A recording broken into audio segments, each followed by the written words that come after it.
Christmas gastronomic marathon is upon us, a whirlwind of parties, dinners and lunches, culminating in the feast of Christmas Day itself. But with the world's wine map expanding beyond a limited number of European countries, choosing which wine to serve on Christmas Day can be a complicated affair. So this year I've attempted to whittle it down to 3 wines to serve with your Christmas lunch. A sparkling wine, a white wine and a red wine. And where better to taste these wines than in the cellars of one of London's oldest wine merchants, Berry Brothers in Rudd on St James's Street.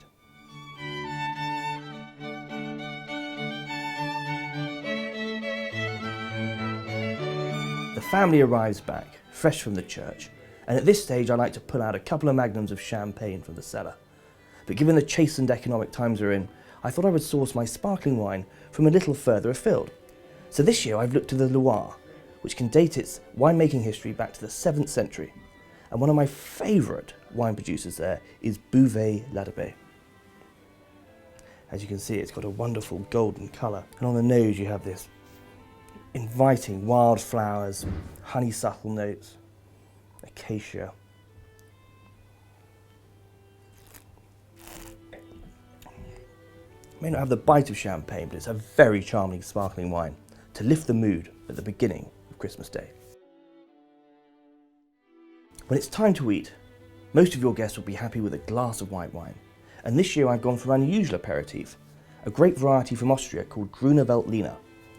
Now this wine is made by the Esterházys, who in their palace on the Austrian-Hungarian border have been making wine there for more than 300 years.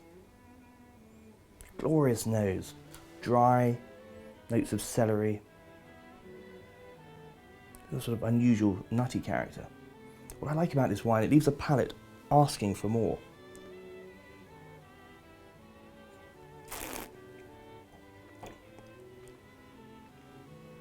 Wonderful finish there. And that'll go well with an assortment of first courses. Now whether you're serving turkey, goose, guinea fowl, beef or ham, I think I may have found the red wine for you. Now usually at Christmas I like to serve a red wine that doesn't overwhelm the palate. A lighter style, perhaps a Pinot Noir or a Beaujolais. But this year I've gone to Napa and I found a Zinfandel from the Heights cellar.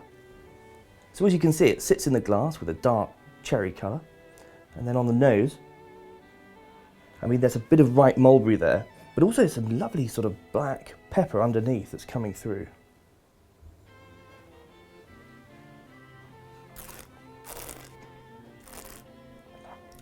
What I particularly like about this Zinfandel is it's a very classic, restrained style. It's got plenty of acidity, good tannins that give it a lift, that essentially leave the palate asking for more.